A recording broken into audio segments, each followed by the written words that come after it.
Shalom, selamat pagi Bapak Ibu Saudara yang terkasih. Kita berjumpa kembali pada pagi hari ini dalam ibadah harian GKI Batu. Mari mengawali ibadah harian ini, kita akan memuji nama Tuhan.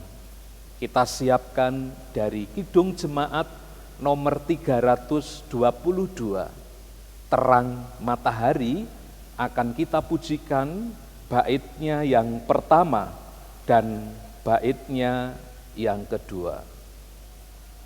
2, 3. Terang matahari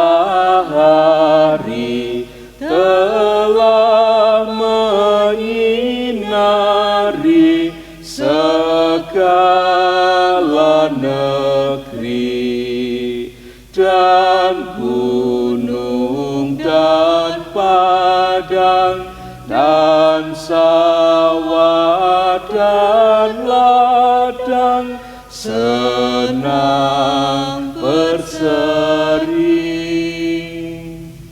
Gembira sekali kulihat kembali terang mereka, dan Bapa di surga yang Bapakku juga hendak ku sembah. Mari Bapak Ibu kita berdoa. Tuhan, kami bersyukur kepadamu pada pagi hari ini. Kami boleh bangun dalam keadaan tubuh yang sehat. Tuhan telah melindungi kami sepanjang malam.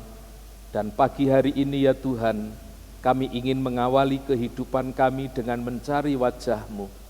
Karena itu biarlah kami menemukan Engkau melalui firman-Mu. Dan jikalau sebentar lagi kami akan membaca merenungkan sabda-Mu, ya Tuhan, kiranya Engkau menolong kami. Ya Roh Kudus, pimpinlah saat ini ketika kami akan membaca dan merenungkan sabda suci-Mu. Kami berdoa, memohon pertolongan-Mu ya Roh Kudus, di dalam nama Tuhan Yesus. Amin. Bapak Ibu Saudara yang terkasih, bacaan firman Tuhan pada pagi hari ini diambil dari surat Yakobus, pasalnya yang ketiga, ayat 17 sampai dengan 18. Yakobus 3 ayat 17 sampai 18. Tetapi hikmat yang dari atas adalah pertama-tama murni, selanjutnya pendamai, peramah, penurut, penuh belas kasihan, dan buah-buah yang baik, tidak memihak dan tidak munafik. Dan buah yang terdiri dari kebenaran ditaburkan dalam damai untuk mereka yang mengadakan damai. Renungan pada pagi hari ini saya beri judul Hidup dipimpin hikmat Allah.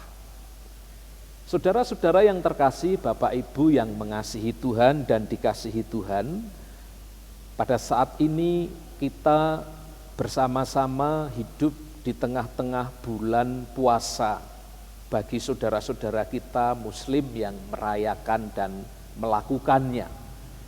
Di bulan puasa seperti ini biasanya orang gemar memakan atau meminum sesuatu yang segar-segar. Salah satu minuman yang dicari dan diburu banyak orang, salah satunya adalah minuman es. Dan berbicara tentang minuman es, di kota Bandung itu ada penjual es dawet yang terkenal. Mungkin Bapak Ibu yang pernah ke Bandung, barangkali pernah mendengar ada es cendol dawet Elizabeth. Es cendol dawet yang sudah legendaris itu sudah ada di kota itu sejak tahun 1978. Ia menjadi terkenal, populer, tersohor, bahkan orang dari luar kota itu bisa mencari keberadaan es cendol dawet itu. Karena memang menurut banyak orang, es cendol dawet itu bukan saja seger, bukan saja rasanya maknyus, tetapi juga orang-orang yang meminumnya dapat merasakan bahan-bahan untuk membuat es cendol dawet itu kualitasnya jaminan, jempolan, murni orang bilang. Saudara-saudara, karena keberhasilannya kemudian banyak orang meniru berjualan es cendol dawet dengan merek yang sama, yaitu es cendol dawet Elizabeth. Karena itu kalau Bapak Ibu bermain ke kota Bandung, di sekitar Jalan Oto Iskandar Dinata, di sana banyak sekali ada penjual es cendol dawet Elizabeth. Dan itu membuat penjual es cendol dawet Elizabeth yang asli itu mengalami penurunan waktu itu di dalam omsetnya. Karena banyak orang berjualan dengan merek dagang yang sama. Penjualnya yang asli sempat ketir-ketir karena penurunannya menurun. Tetapi keluarga besarnya terus mendorong dia, jangan menyerah. Kita harus bertekad menunjukkan bahwa kita adalah penjual es cendol dawet yang asli. Bagaimana caranya? Kita harus bertekad mempertahankan yang murni itu, bahan baku yang berkualitas itu. Karena itu saudara, tidak heran karena kualitas yang jaminan itu, dalam satu hari mereka tidak kurang menjual es cendol dawet itu bisa menghabiskan 300 gelas. Apa kuncinya saudara? Mereka bertekad menjual dengan bahan baku yang asli, yang murni. Dan tekad itu tentu membuat mereka sekarang ini menjadi salah satu sentra kuliner minuman yang berhasil di kota Bandung. Saudara-saudara, tekad itu adalah wujud hikmat yang diberikan oleh Tuhan.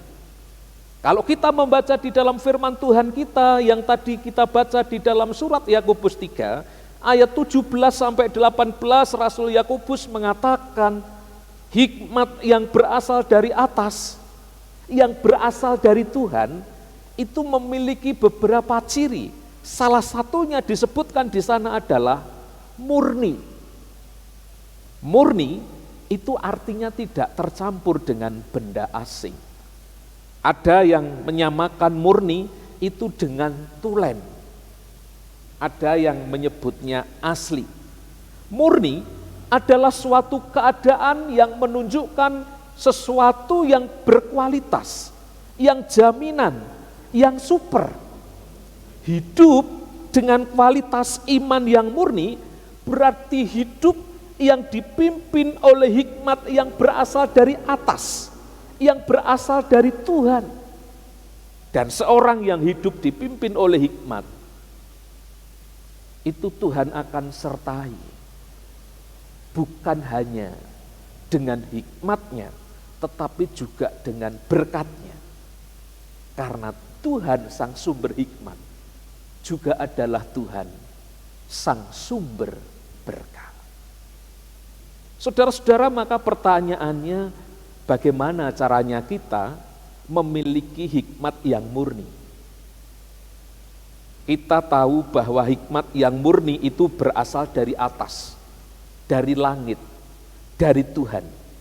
Karena itu untuk memiliki hikmat yang murni itu, kita perlu memintanya kepada Tuhan.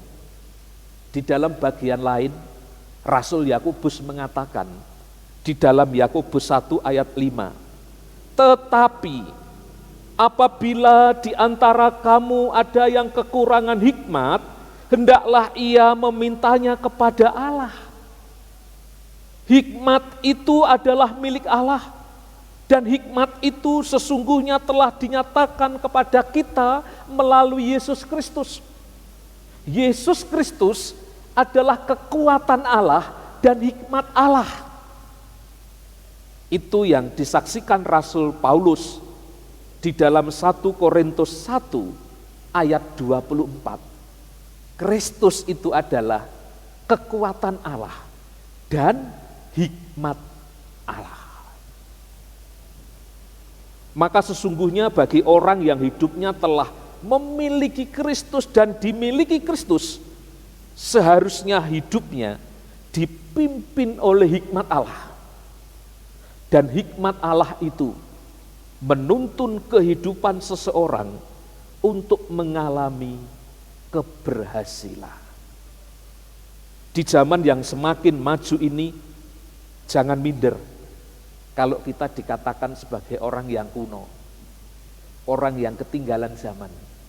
Bahkan mungkin ada orang yang mengecap kita, kamu orang bodoh, tidak mengikuti perkembangan zaman. Jangan minder, karena Tuhan melalui hikmat-Nya akan memberikan pengertian kepada kita, sehingga kita bisa menjadi orang-orang yang hidup menyesuaikan dengan perkembangan zaman.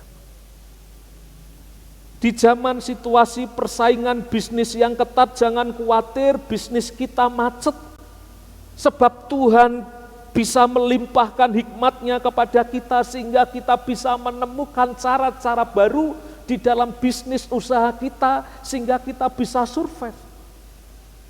Di zaman yang sulit, orang banyak terjangkit sakit penyakit karena pandemi, jangan berkecil hati karena kita punya Tuhan Yesus, Sang Tabib ajaib, pelindung kita, penebus kita, bukan hanya menebus jiwa kita, tetapi juga tubuh kita.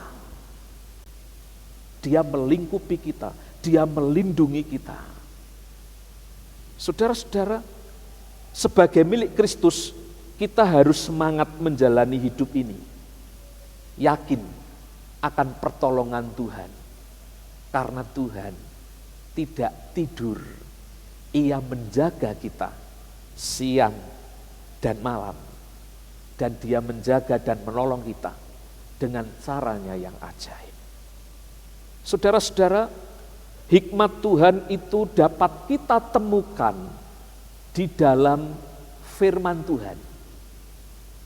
Firman Tuhan yang menjadi daging itu Tuhan Yesus di dalam peristiwa inkarnasi. Firman Tuhan dalam bentuk yang ditulis itu kita jumpai di dalam Alkitab. Ini.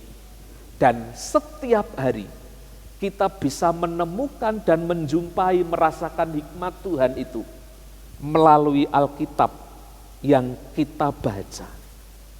Jadi, hikmat Allah itu jika memerintah di dalam hidup kita, maka kita akan berjalan di dalam kebenaran. Dan kebenaran itu yang membuat hidup kita merasakan damai sejahtera.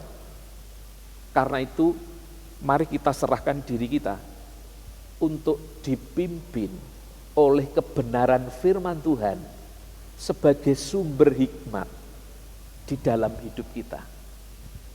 Kalau kita hidup dipimpin oleh hikmat Tuhan, maka hidup kita akan berhasil. Bukan hanya di masa sekarang, tetapi juga di masa yang akan datang. Selamat menjalani kehidupan dengan dipimpin oleh hikmat Tuhan. Tuhan memberkati Bapak Ibu, mari kita berdoa. Tuhan Yesus, kami mengucap syukur pada saat ini firman-Mu menguatkan kami, supaya kami tidak khawatir akan perubahan dan perkembangan zaman ini. Karena Tuhan menyertai kami, menuntun hidup kami melalui hikmat-Mu. Bahkan di saat situasi krisis seperti ini, kami percaya tangan Tuhan melindungi, menolong kami. bersama-sama dengan jemaat-Mu di GKI Batu, kami berdoa, memohon penyertaan hikmat-Mu kepada kami untuk sepanjang hari ini. Tuhan melindungi, Tuhan memberkati kami, Tuhan menyertai kami dalam aktivitas kami, dalam pekerjaan kami, dalam relasi kami dengan sesama, di tengah-tengah keluarga, di tempat tugas, maupun saat kami berelasi di masyarakat. Tuhan menyertai anak-anak yang sekolah secara online, Tuhan memberkati dengan hikmat-Mu. Tuhan memberkati mereka Bapak Ibu yang lanjut usia, Tuhan memberikan kesehatan dan semangat sukacita. Tuhan memulihkan mereka yang berada dalam keadaan lemah tubuh. Kami teringat saudara-saudara kami yang sakit dan kami mendoakan kiranya Tuhan mengunjungi mereka satu persatu dan Tuhan memulihkan, menguatkan mereka. Kami juga berdoa untuk pelayanan kami di GKI Batu, Tuhan yang memberkati. Kami juga berdoa untuk pemerintah kami, kiranya Tuhan melalui program-program yang ada, baik vaksinasi nasional, pemulihan ekonomi nasional, supaya boleh berjalan dengan baik. Kami berdoa untuk upaya pemerintah menangkal tindakan-tindakan terorisme, kiranya dapat membuahkan keberhasilan. Tuhan memberkati setiap upaya untuk pencegahan terorisme. Kami berdoa untuk kami yang ada di Malang Raya, di Kota Batu. Tuhan tolonglah juga untuk setiap kami, terutama dalam penyesuaian diri, masa-masa perubahan cuaca dan iklim. Ya Tuhan, berikan kepada kami stamina yang baik. Kami berdoa juga terutama untuk anak-anak kami yang mungkin masih kecil, yang masih balita. Tuhan, Engkau melindungi mereka. Kami berdoa untuk para orang tua dengan segala kesibukan mereka, kiranya perjuangan hidup mereka, Tuhan yang membuahkan hasil. Terima kasih Tuhan untuk penyertaan-Mu kepada kami pada hari ini. Kami percaya Tuhan memberkati kehidupan kami. Karena itu, biarlah sepanjang hari ini kami boleh dipimpin oleh berkat Tuhan. Saudara-saudara yang terkasih, mari kita mengarahkan hati kita untuk dipimpin oleh berkat Tuhan. Tuhan memberkati engkau dan melindungi engkau. Tuhan menyinari engkau dengan wajah-Nya dan memberi engkau kasih karunia. Tuhan menghadapkan wajah-Nya kepadamu dan memberi engkau damai sejahtera. Amin. Selamat pagi Bapak Ibu Saudara yang terkasih, selamat beraktivitas, salam sehat, Tuhan memberkati.